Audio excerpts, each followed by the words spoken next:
Hi friends. మాణిక్యం Malaysia నుండి రాలేదు. Mutton కొట్టుకుని చిన్న చిన్న క్యారెక్టర్లు చేసుకునే జూనియర్ ఆర్టిస్ట్ అన్న నిజాన్ని తెలుసుకున్న శృతి, అడ్డంగా దొరికిపోయిన రోహిణి, షాక్ అయిపోయిన ప్రభావతి. అసలు మాణిక్యం మలేషియా నుండి రాలేదు, మటన్ కొట్టుకునేవాడన్న నిజాన్ని శృతి ఎలా కనిపెట్టింది? అసలు సీరియల్లో ఏం జరిగింది? ప్రభావతి ఎలా షాక్ అయి ఉంటుంది అని తెలుసుకోవాలనుకుంటున్నారా? అయితే ఈ వీడియోని చివరి వరకు చూడండి, అప్పుడే మీకు అర్థమవుతుంది. మీరు ఇప్పటి వరకు నా వీడియోని లైక్ చేయకపోతే లైక్ చేయండి, ఛానల్ని సబ్స్క్రైబ్ చేసుకోండి. ఇక ప్రభావతి అయితే బ్యాగ్ అయితే సదిరేస్తుంది. ఇక ఊరు వెళ్దామని చెప్పేసి అప్పుడే బాలు వస్తాడు. అన్నీ సదిరేసావమ్మా అంటాడు. సదిరేనరా, మీ నాన్న నాయి మటుకేగా సదురుకుంటానులే అని చెప్తుంది ప్రభావతి. ఇక వెంటనే మనోజ్, రోహిణి కూడా మాట్లాడుకుంటూ ఉంటారు. మా మావయ్య దగ్గరికి వచ్చేసాడు అని చెప్పంగానే ఒక్కసారిగా బాలు, మీనా అయితే షాక్ అయిపోతారు. ఏంటి మావయ్య అంటుందేంటి అని వాళ్ళిద్దరూ ఒకరినొకరు చూసుకుంటారు. ఇక వెంటనే ప్రభావతి, ఏంటి శృతి రవి రాలేదు, అసలు ఏం జరుగుతుంది అని వాళ్ళ దగ్గరికి అయితే వెళ్తుంది. అలా వెళ్ళిన తర్వాత శృతి అయితే, రాను రవి, నాకు ఇక్కడ చాలా వర్క్స్ ఉన్నాయి, నేను అవి పూర్తి చేసుకోవాలి అని అంటుంది. అలా అంటావేంటి శృతి, అక్కడ చాలా బాగుంటుంది, పల్లెటూరు గురించి నీకు బాగా తెలుసు కదా, తెలియంది ఏముంటుంది చెప్పు, ఇక్కడికన్నా అక్కడ ప్రతిదీ స్వచ్ఛంగా ఉంటుంది, గాలి, నీరు, నేల అన్నీ కూడా కలుషితం లేకుండా ఉంటాయి. ఒక్కసారి నువ్వు వచ్చావనుకో, అక్కడ ప్రకృతిని ఎంజాయ్ చేసినట్టు ఉంటుంది, నీ మనసుకి చాలా ప్రశాంతంగా ఉంటుంది.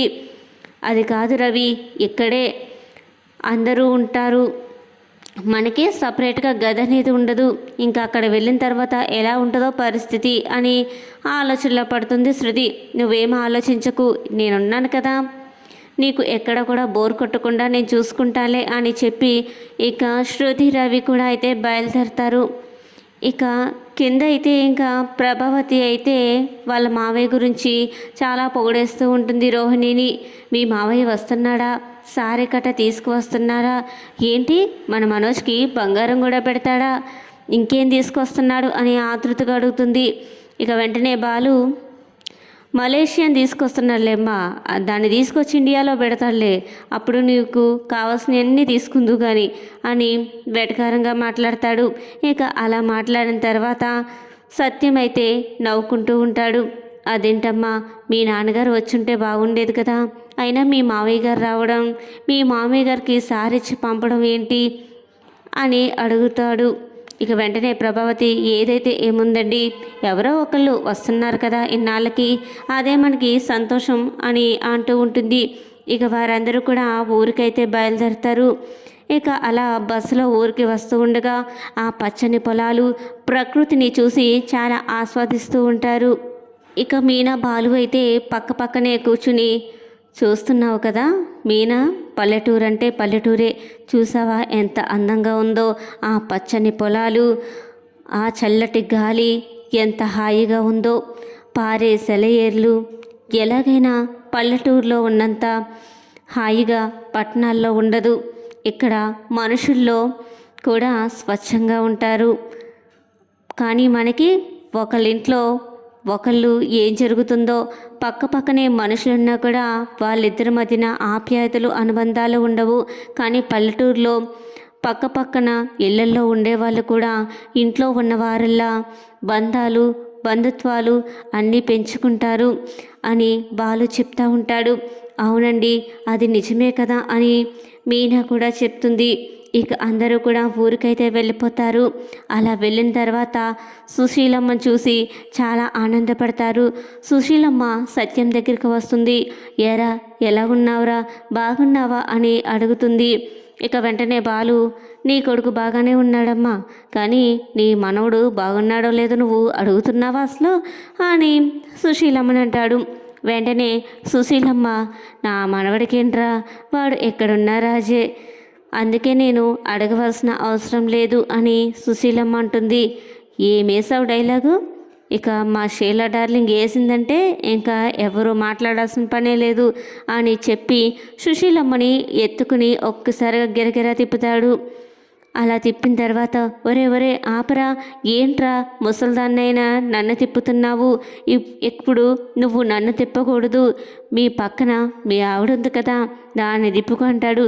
ఇక వెంటనే బాలు నిజమే కదా అని చెప్పి మీనా వెంట పెడతాడు. కానీ మీనా అమ్మో నన్ను వద్దని చెప్పి సుశీలమ్మ వెనక్కి వెళ్ళిపోతుంది. ఇక వెంటనే ప్రభావతి అయితే ఓ వీడికే ఉందిలే పెళ్ళం, ఇంకెవరికైనా పిల్లలు ఉన్నారా ఏంటి, వామ్మో చూడలేకపోతున్నాం అని మనసులో కొనుక్కుంటూ ఉంటుంది. ఇక అందరూ కూడా లోపలికైతే వెళ్తారు. అలా అందరూ వెళ్ళిన తర్వాత రోహిణి అయితే వెళ్ళదు. రోహిణిని సుశీలమ్మ అడుగుతుంది, ఏంటి రోహిణి నువ్వు కూడా లోపలికి రమ్మా అంటుంది. అది కాదండి, మా మావయ్య వస్తున్నాడు, నేను దగ్గరుండి లోపలికి తీసుకువస్తాను, చాన్నాళ్ళయింది ఇండియాకు వచ్చి, ఎప్పుడో నా చిన్నప్పుడే వెళ్ళాడు, ఇప్పుడు నేను ఫోన్ చేశాక వస్తున్నాడు కదా, నన్ను చూసి చాలా ఆనందపడతాడు, నేను దగ్గరుండి లోపలికి తీసుకువస్తాను సరేనమ్మా అని చెప్పి సుశీలమ్మ అయితే లోపలికి వెళ్తుంది.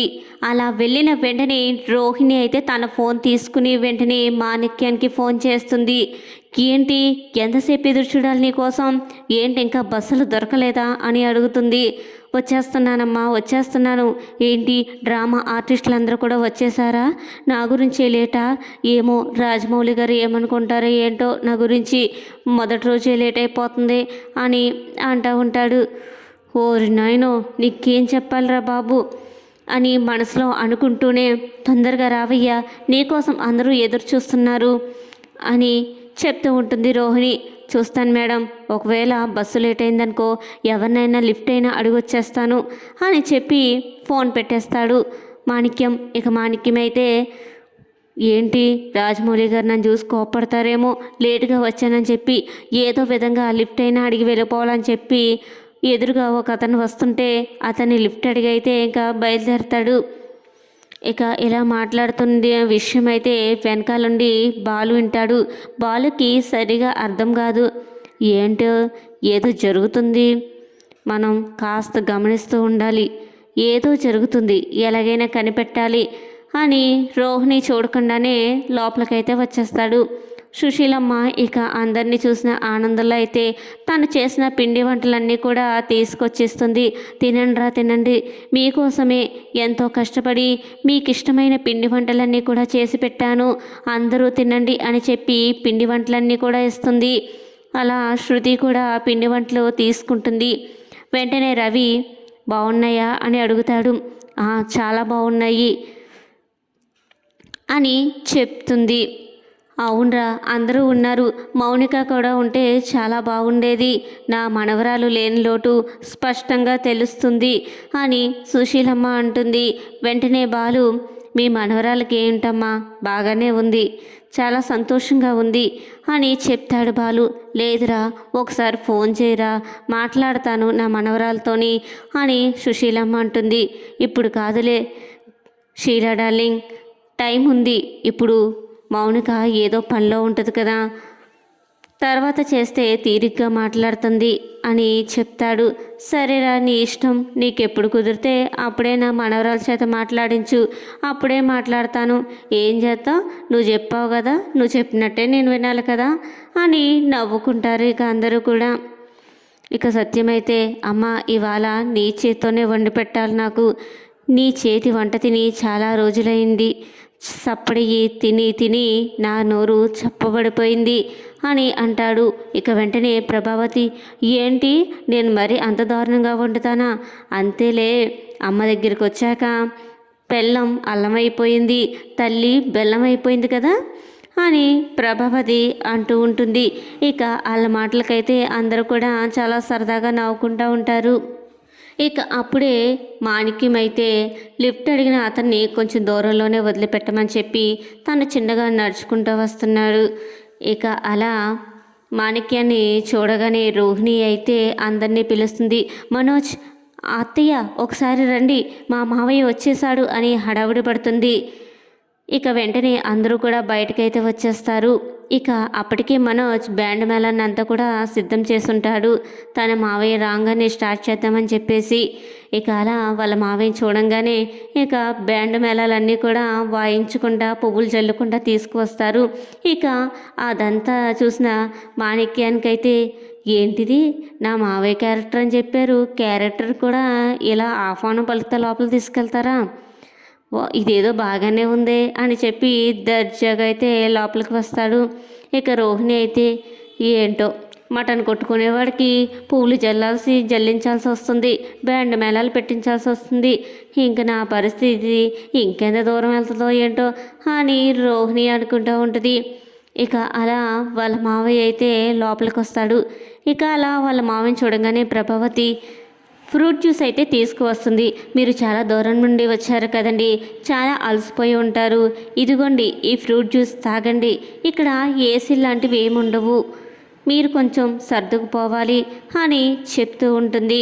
ఇక బాలు అయితే ఏసీ కన్నా కూడా మంచి స్వచ్ఛమైన గాలి దొరుకుతుంది, అందరూ ఎక్కడ పుట్టి పెరిగినోళ్ళే కదా, ఏదో అమెరికాలోని దుబాయ్లోని పుట్టి పెరిగినట్లే మాట్లాడతారు అని ప్రభావతి వంక చూసి చెప్తూ ఉంటాడు. ఇక అలా ఆ జ్యూస్ తాగిన తర్వాత ఏమండి ఏం సార్ తీసుకువచ్చారు, మా మనోజ్కి ఏం పెడుతున్నారు అని ప్రభావతి అడిగేస్తుంది. ఇక అలా అడగంగానే సత్యం కూడా షాక్ అయిపోతాడు. ప్రభావతి దగ్గరికి వెళ్ళి ఏంటి ప్రభావతి అలా అడక్కు, కాసేపు ఉండు, ఏమైనా తీసుకొస్తే ఆయనే చెప్తారు కదా అని అంటూ ఉంటాడు. ఇక వెంటనే ఎందుకు తీసుకురాలేదండి, ఇదిగో నా మేనకోడలికి పట్టు చీర, ఇది మామూలు పట్టు చీర కాదు, బంగారంతో నేయించిన పట్టు చీర అని తను తీసుకొచ్చిన మామూలు చీరనే ఏదో పట్టు చీర అన్నట్టు బిల్డప్ అయితే ఇస్తూ ఉంటాడు. మనోజ్కి అయితే బంగారపు బ్రాస్లెట్ అయితే తీసుకొచ్చి చూపిస్తాడు. ఇక అలా బ్రాస్లెట్ చూడంగానే ప్రభావతి షాక్ అయిపోతే ఏంటి బంగారు బ్రాస్లెటా, మా మనోజ్కే కదా అని చెప్పి ఆ బ్రాస్లెట్ చూసుకుంటా మురిసిపోతూ ఉంటుంది. ఇక వెంటనే బాలు అవునమ్మా బంగారమే అది, ఏ రోల్డ్ గోల్డ్ తిన్న తెచ్చిపెట్టి బంగారం అని చెప్తున్నారనుకున్నావా అంట, నువ్వు ఉండరా బాబు ఎప్పుడు కూడా ఏదోటి అంటూ ఉంటావు అని ప్రభావతి అంటుంది. ప్రభావతి అయితే ఏంటండి ప్రయాణం బాగా జరిగిందా అని అడుగుతుంది. మరి ఏమైనా తిన్నారా లేదా, మీరు వచ్చేటప్పటికే మధ్యాహ్నం అయిపోయింది కదా అని అడుగుతూ ఉంటుంది. ఎందుకు తినలేదు, పొద్దున్నే రాత్ర సల్దన్నం ఉంటే అది తినేసి వచ్చేసాను అని చెప్పేస్తాడు ఒక్కసారే. ఇంకా అలా ఆ మాటలకు అందరూ కూడా షాక్ అయిపోతారు. వెంటనే బాలు అయితే అదేంటి సల్దన్నం తినడం ఏంటి, నువ్వు మలేషియా నుండి వచ్చావు కదా అని ఒక్కసారిగా బాలు చెప్తాడు. వెంటనే రోహిణి అంటే మా మావయ్యకి ఎప్పుడూ కూడా ఉదయాన్నే పెరుగన్నం తినడం అలవాటు, అలా వస్తా బయట టిఫిన్ సెంటర్లో కొద్దిగా పెరుగన్నం తిని వచ్చారు అని తను అయితే కవర్ చేసుకుంటుంది. ఇక శృతి అయితే వాళ్ళ మావయ్యని గమనిస్తూ ఉంటుంది.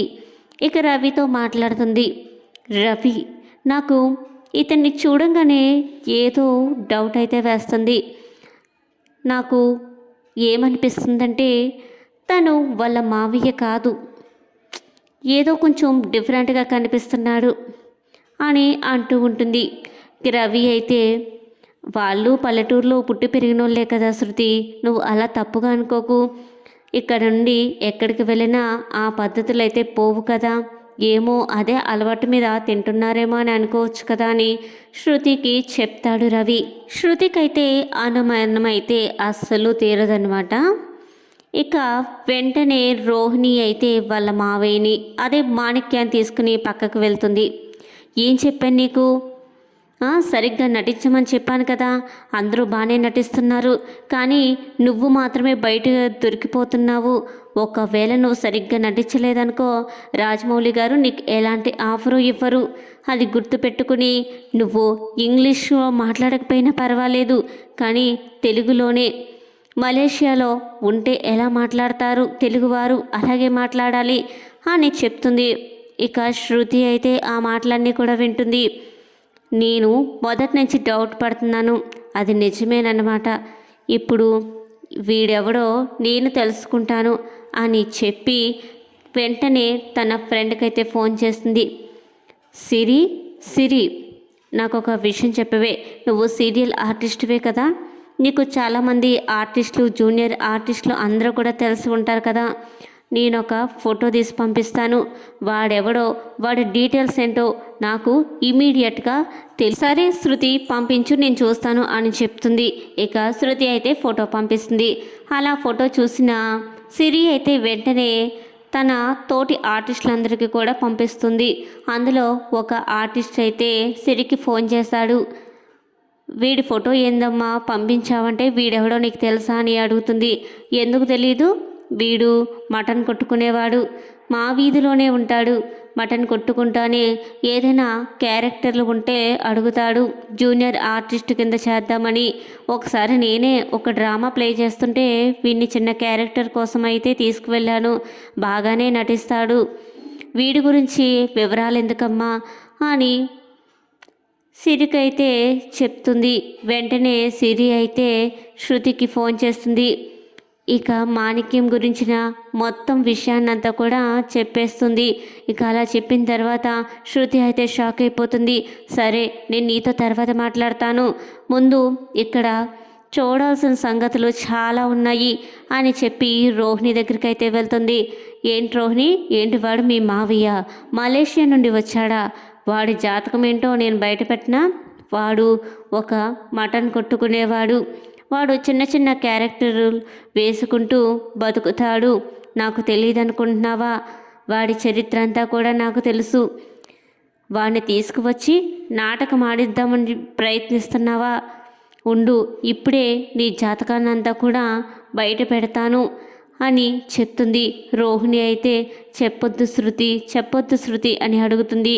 కానీ శృతి అయితే ఈ నిజాన్ని తప్పకుండా చెప్పాల్సిందే, అత్తయ్య గారు ఇన్నాళ్ళు నువ్వు ఎంతో డబ్బున్నదానివని చెప్పి నిన్ను ఎంతో గౌరవంగా చూశారు, పాపం ఆ మీనాని నీ వల్ల కూడా ఎన్నో మాటలు పడుంటుంది అని చెప్పి ఇక హాల్లోకి అయితే వస్తుంది. వెంటనే మాణిక్యం దగ్గరికి వెళ్ళి, ఈయనెవరో తెలుసా, రోహిణి మావయ్య కాదు, మటన్ కొట్టుకునేవాడు అని చెప్తుంది. వెంటనే అందరూ కూడా షాక్ అయిపోతారు. మనోజ్ అయితే రోహిణి దగ్గరికి వస్తాడు. రోహిణికి అయితే ఏం చెప్పాలి అనే అస్సలు అర్థం కాదు, కంగారు పడిపోతూ ఉంటుంది. ఇక వెంటనే ప్రభావతి అయితే ఒక్కసారి షాక్ అయిపోతుంది. ఏంటి శృతి, ఏం మాట్లాడుతున్నావు అని అంటూ ఉంటుంది.